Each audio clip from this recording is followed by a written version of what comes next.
The four heroes finally put aside their differences to battle against a fanatical pope, and Naofumi makes the ultimate bloody sacrifice.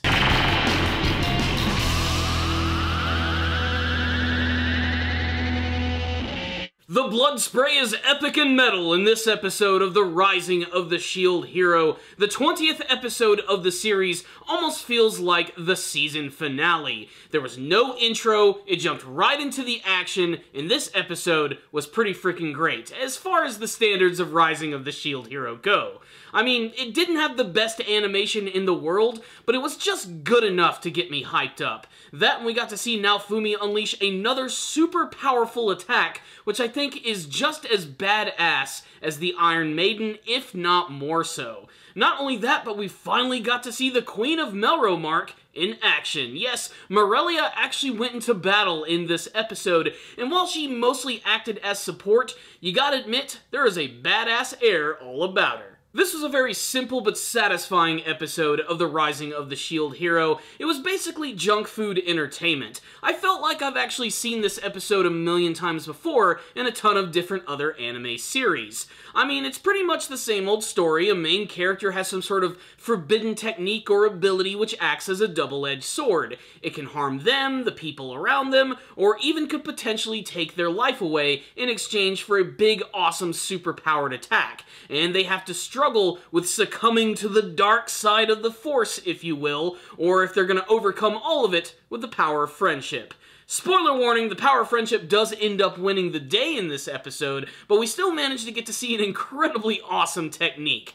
And most of this episode was devoted to watching Naofumi start to succumb to the power of the Curse series, and how it basically consumed him and took control of his anger. And a lot of that came from the fact that ever since he came to this isekai world, everybody's just been taking a big shit on him the entire time, and the dark dragon that dwells within him is actually drawing upon that power and basically trying to take over his body, and it's actually personified by seeing all of this black armor start to appear all over him. We've already seen evidence of this in the previous episodes, but it almost fully consumes him in this episode, and I'd be remiss if I didn't say that it reminded me of the Berserker armor from the actual Berserk manga and anime series.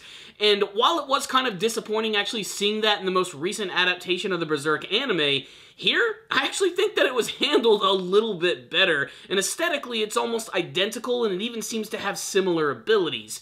But most of this episode revolved around the fact that the heroes are finally working together and battling against the Pope, and there's a great big scene where the main theme from the very first part of the season plays in, and that's when you know that the heroes are finally starting to get the upper hand.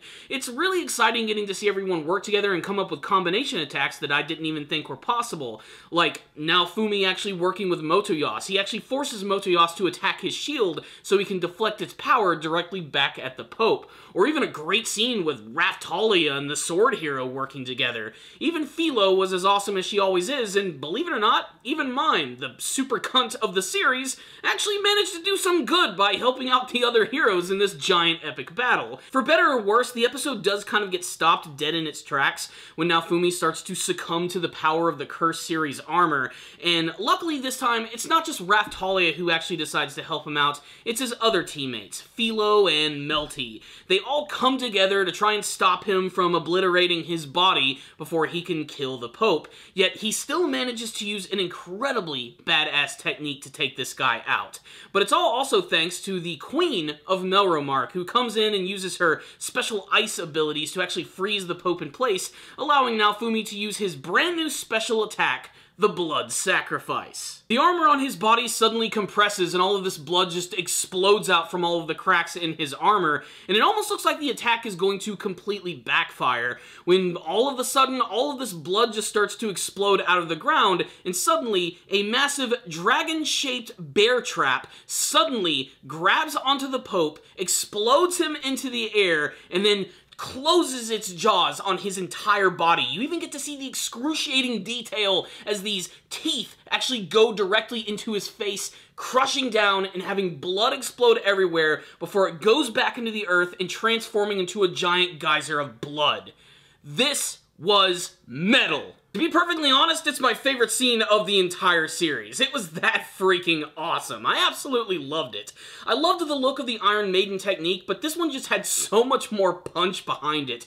And it also came with the big sacrifice that apparently Naofumi is going to potentially die, but there's no way that's going to happen. It's pretty implied that the Queen is going to use one of her crazy magic abilities to heal him, because in many ways, this is just the beginning of the Rising of the S.H.I.E.L.D. hero. There's so much more of this world to actually explore, and considering this isn't even the end of this season and it's based on a light novel series which is still going, this is really just the prologue to an even greater story. And if it gets just as epic as this, well, sign me up. I'm definitely on board for more of this isekai adventure. So what's the rundown on this episode of The Rising of the S.H.I.E.L.D. hero? In many ways, this was kind of a stock episode. I mean, like I said at the beginning of the review, I felt like I've actually seen this episode a number of times, especially because it just pulls so many cues and tropes from a ton of other anime series. The heroes winning, with the theme song kicking in, all of the characters working together and combining all of their abilities, the big moment where it looks like the hero's gonna lose, only to come out on top, and of course the big surprise moment at the very end of the episode where the Queen comes in and saves them all at the last second, only for the hero to unleash a brand new attack, which is devastating and looks pretty freaking awesome. But that's basically it. I was kinda hoping we would get to see more of the heroes actually working together, especially with the prospect of seeing more of those combination attacks, but I'll take what I can get for now. This was a pretty satisfying episode and a really solid conclusion to the first major arc of the series, and one that actually went in a direction that I wasn't expecting. I think that's been my favorite thing about how this all actually played out. I honestly thought the entire series was mostly going to comprise of fighting against the waves of destruction, and to have this other weird religious fanatical group come out of nowhere was honestly kind of a pleasant surprise, and it ended up being surprisingly epic. Overall though, the special abilities of the Pope encasing everyone in this like massive golden cathedral really didn't lead to nothing special. I mean, it basically served to simply just trap them there, not allowing them to escape. He used some weird technique where he was able to shoot his arrows directly to the top of the cathedral, which created all of these illusions of him firing arrows all over the place, but ultimately it really didn't do much. For the most part, this Pope got his ass handed to him, and boy did he die in a massive bloody fashion.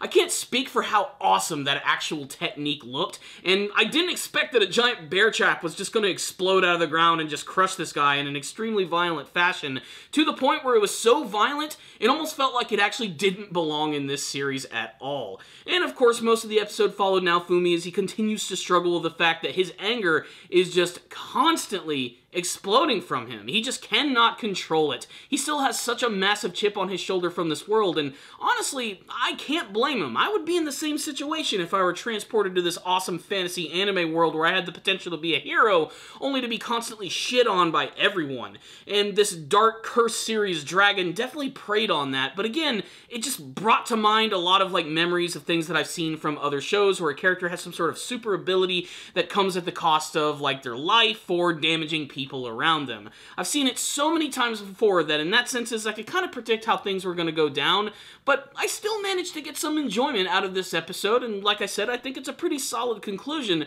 to this arc, which is why I'm going to give this episode a 4 out of 5. Another exciting episode of this isekai adventure, which at the end of the day is kind of stock, but still manages to be very entertaining with all of its really fun and colorful characters. So there it is. That's my thoughts on the episode. I'd love to get yours, however. If any of you guys did watch the episode, tell me what you thought about it in the comment section below. If you had any favorite moments, what did you think of Naofumi's big giant bear trap attack? And what do you hope to see from the rest of the season and the future of the Rising of the S.H.I.E.L.D. hero? Thank you all for watching this review. I'll see you all next time, and as always, stay down there, baby.